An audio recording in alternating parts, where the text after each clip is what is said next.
de faire en sorte de tracer la caractéristique d'un conducteur ohmique, la caractéristique, on vous explique que c'est le graphique de la tension en fonction de l'intensité. Donc, on utilise l'animation de la dernière fois pour réaliser ce montage-là. On va pouvoir faire varier la tension du générateur et à chaque fois mesurer la tension aux bornes de la résistance et l'intensité du courant qui passe dans la résistance. Alors, c'est vrai que la tension aux bornes de la résistance, c'est la même que la tension aux bornes du générateur, puisqu'un ampère-mètre, ça se comporte comme un fil électrique et ça n'a pas du tout de résistance. Donc la tension aux bornes de l'ampère-mètre est de 0 et si on applique la loi des mailles, on a donc la tension aux bornes du générateur qui est égale à la tension aux bornes de la résistance plus la tension aux bornes de l'ampère-mètre qui est de 0.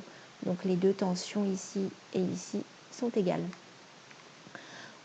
Donc voilà, et on doit utiliser une résistance de 10 ohms pour faire les mesures. Donc je bascule sur l'animation. Voilà, j'ai construit le montage avec le générateur qui est en fait cette pile, la résistance ici de 10 ohms, un ampère-mètre et un voltmètre. Vous remarquez bien que j'ai mis l'ampère-mètre en série puisqu'il est dans la même boucle, dans la même maille, et le voltmètre en dérivation sur la résistance. Et je vais commencer avec, alors là j'ai cliqué sur la batterie, sur le générateur, pour pouvoir changer sa tension.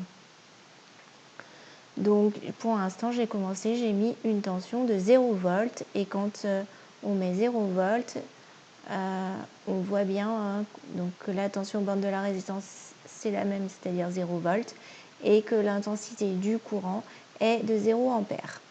Donc on reporte cette valeur dans le tableau.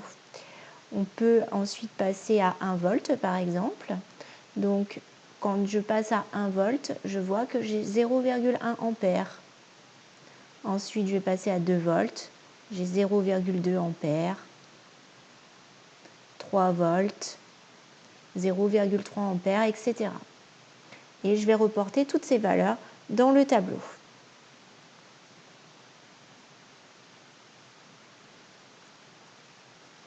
Donc voilà, toutes les valeurs reportées dans le tableau. Et ensuite, la deuxième partie du TP, il s'agit d'utiliser le langage Python pour pouvoir tracer la caractéristique, pour pouvoir tracer le graphique de la tension en fonction de l'intensité. Alors, je vous avais mis le procédé pour installer le programme et du Python. Et donc, je vous avais demandé d'ouvrir le fichier caractéristique rmodélisation.python. Donc, c'est ce qu'on va faire. Je vais faire une autre vidéo pour que ça dure moins longtemps.